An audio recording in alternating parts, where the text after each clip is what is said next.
Hello student, welcome back my new video. तो student, आज हम लोग इस वीडियो में पढ़ेंगे क्लास 10 मैथ चैप्टर नंबर 3 दो चर वाले रैखिक समीकरण युग्म का प्रश्नावली 3.3 का प्रश्न संख्या दूसरा का ये दूसरा प्रश्न है। ठीक है ना। और ये जो प्रश्न है वो न्यू एनसीईआरटी बुक के बेस से है। और प्रश्न दिया कि 5 वर्ष पूर्व नूरी की आयु सोनू की आयु की 3 गुनी थी। 10 वर्ष पश्चात नूरी की आयु सोनू की आयु की 2 गुनी हो जाएगी। नूरी और सोनू की आयु कितनी है, ये हम लोग को ज्ञात करना है। तो सबसे पहले देखिए स्टूडेंट, ये जो प्रश्न है ना, ऐसा वाला प्रश्न कहीं पर भी दिया रहा है तो पहले आप लोग को इसको अच्छे से पढ़ना है और समझना है कि प्रश्न में क्या बोल रहा है। तो देखिए, प्रश्न में बोला कि 5 वर्ष पूर्व। एक चीज और मैं आप लोग को बता दे रहा हूं, देखिए कहीं पर दिया रहा है पूर्व। पूर्व मतलब होता है पहले। पूर्व में क्या होता है, उम्र घटता है। ठीक है ना।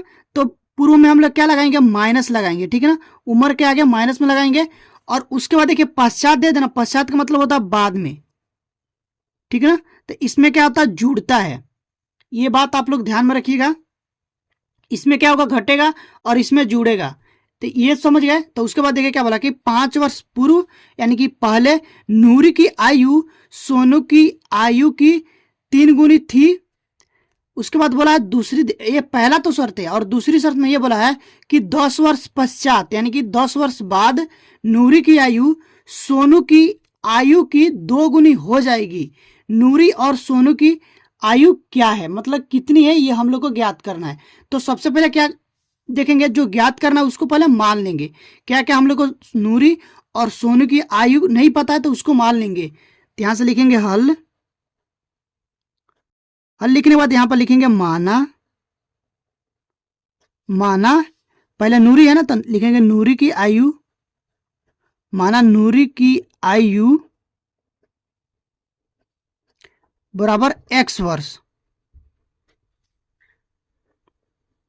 तथा सोनू की आयु,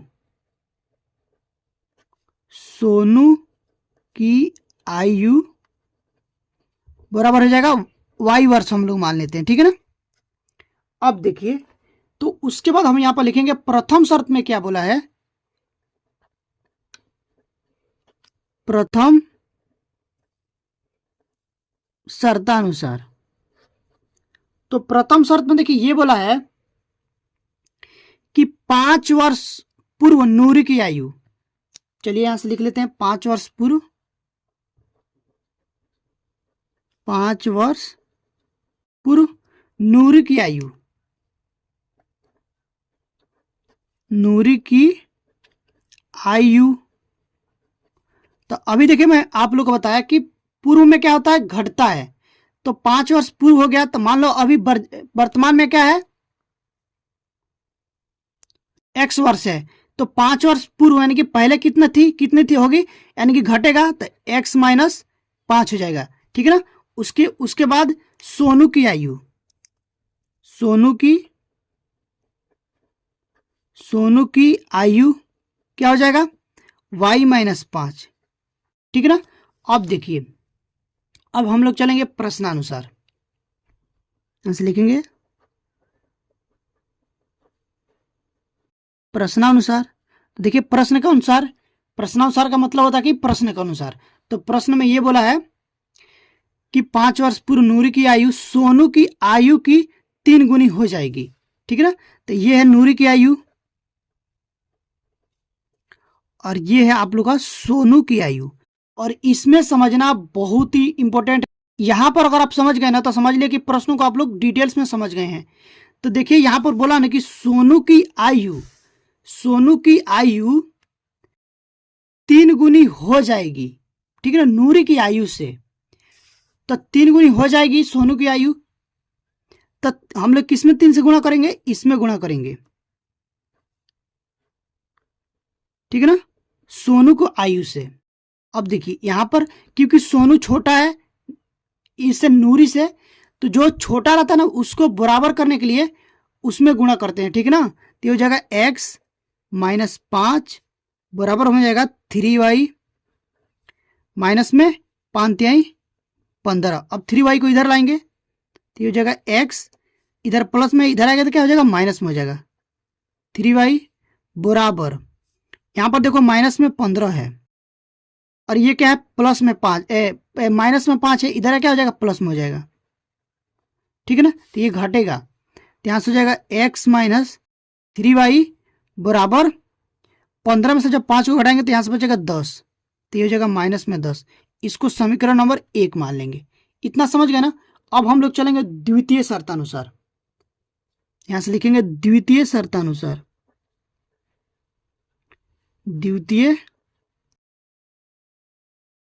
शर्तानुसार। अब देखिए दूसरी शर्त में क्या बोला है प्रश्न में, 1 मिनट में दिखा दे रहा हूं। देखो बोला कि 10 वर्ष पश्चात नूरी की आयु सोनू की आयु की 2 गुनी हो जाएगी। चलिए यहां से देखते हैं, यहां से लिखेंगे 10 वर्ष पश्चात, पश्चात का मतलब होता है बाद में। ठीक है ना, ये बात दिमाग में रखिएगा। ठीक है, 10 वर्ष पश्चात नूरी की आयु, नूरी की आयु बराबर हो जाएगा x प्लस 10 और उसके बाद सोनू की आयु हो जाएगी y प्लस 10। अब यहां पर लिखेंगे प्रश्नानुसार, प्रश्न अनुसार। तो देखिए प्रश्न के अनुसार ये बोला है कि जो नूरी की आयु है, ठीक है ना, वो सोनू की आयु से 2 गुनी हो जाएगी। तो इसको बराबर करने के लिए हम लोग सोनू की आयु में गुणा करेंगे 2 से, तभी तो इसके बराबर होगा, क्योंकि ये दुगुना हो जाएगा। ये जो आयु है नूरी की, ये दुगुनी हो जाएगी सोनू की आयु से। तो सोनू को आयु में 2 से गुणा करेंगे तभी इसके बराबर आएगा। तो यहां से हो जाएगा x प्लस 10 बराबर, ये हो जाएगा 2y, गुणा करा लेंगे, प्लस में 10 दूना 20। ठीक है ना।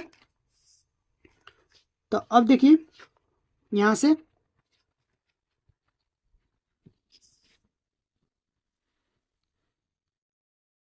यहां से हो जाएगा x प्लस 10 बराबर 2y प्लस 20।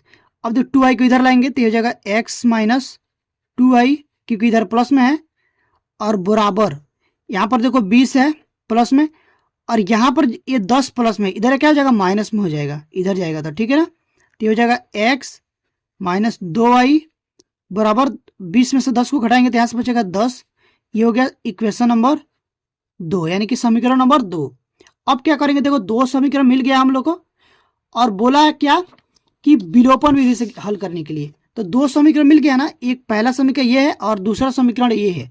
लेकिन देखो विलोपन विधि को जब हम लोग हल करेंगे विलोपन विधि से, तो इसमें देखेंगे इन दोनों का, जैसे कि x या y का चर एक समान हो। तो देखो यहाँ पर यानी कि चर का जो गुणांक हो एक समान हो, तो x का देखो चर का गुणांक क्या है, 1 है, और यहाँ पर भी x का जो गुणांक है वो 1 ही है।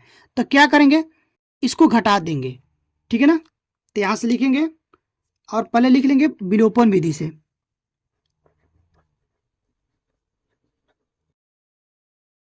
विलोपन विधि से। तो लिखेंगे समीकरण 1 में से समीकरण नंबर 2 को घटाने पर, समीकरण 1 में से समीकरण नंबर 2 को घटाने पर। चलिए घटाते हैं इसको। तो समीकरण नंबर 1 है x माइनस 3y बराबर माइनस में 10, और समीकरण नंबर जो 2 है वो है x माइनस 2y बराबर 10। घटाने पे क्या होता है, चिन्ह बदलता है, ये माइनस हो जाएगा और ये प्लस और ये माइनस। ठीक है ना। अब देखिए ये क्या हो गया, ये प्लस माइनस हो गया तो ये कट जाएगा, और ये प्लस हो गया और ये माइनस। तो यहां से देखो -3 में से 2 को घटाएंगे तो यहां से बचेगा माइनस में y, 3 में से 2 घटा देंगे तो कितना बचेगा, 1 ही बचेगा। बराबर ये हो जाएगा, यहाँ पर भी माइनस में है और यहाँ पर भी माइनस में है, तो ये हो जाएगा माइनस में 20। ठीक है ना, तो माइनस से माइनस गया तो y का मान कितना आ गया 20, y का मान आ गया 20। अब क्या करेंगे, y का मान उठा करके किसी भी एक समीकरण में रख देंगे तो y का मान आ जाएगा। तो यहां से लिखेंगे y का मान समीकरण नंबर 1 ही में रख दो, 1 में रखने पर। ठीक है, तो जो समीकरण नंबर 1 है वो है x माइनस 3y बराबर माइनस में 10, x माइनस 3y बराबर माइनस में 10। इसमें मान रखते हैं y का, तो x का मान निकल जाएगा, तो यहाँ से हो जाएगा x माइनस 3 इंटू 20, y का मान 20 आया है, इक्वल टू माइनस में 10। ये हो जाएगा x माइनस में 30 सॉरी 3 दूना 6 यानी कि हो जाएगा 60, 20 3 60 बराबर यहाँ पर माइनस में 10। तो ये हो जाएगा x बराबर, इधर माइनस में 60 है, इधर क्या हो जाएगा प्लस में हो जाएगा, तो ये हो जाएगा 60 माइनस 10। तो x बराबर हो जाएगा 60 में से जब 10 को घटाएंगे तो यहाँ से आ जाएगा 50। तो x का मान आ गया 50। अब हम लोग x का मान किसके मान होते हैं, नूरी की आयु, तो नूरी की आयु कितनी आ गई 50 वर्ष। ठीक है ना, ये वर्ष में है, वर्ष में लिख लीजिएगा। ठीक है ना, अब देखिए x का मान आया 50, तो नूरी की आयु कितनी हो जाएगी 50 वर्ष। ठीक है, और सोनू की आयु 20 वर्ष। ठीक है ना, तो यही आप लोग का आंसर हो जाएगा। तो आई होप कि आप लोग को ये प्रश्न जरूर समझ में आए होंगे। अगर आप लोग को प्रश्न समझ में आया है और वीडियो अच्छी लगी हो तो प्लीज वीडियो को लाइक करिएगा। चैनल पर पहली बार विजिट किए हैं तो चैनल को सब्सक्राइब करके बेल आइकन को प्रेस कर दीजिएगा, ताकि जो भी वीडियो डालूं उसका नोटिफिकेशन आप लोग पास तुरंत पहुंचे और आप लोग तैयारी अच्छे से हो पाए। और एक चीज और बता दूं स्टूडेंट, इस चैनल पर क्लास 10 यूपी बोर्ड का हर सब्जेक्ट की तैयारी कराई जाएगी 2026 बोर्ड एग्जाम के लिए। तो इस चैनल को आप लोग सब्सक्राइब करके रखिए। ठीक है ना, अभी के लिए बस इतना ही, मिलते हैं नेक्स्ट वीडियो में, तब तक के लिए थैंक यू फॉर वॉचिंग।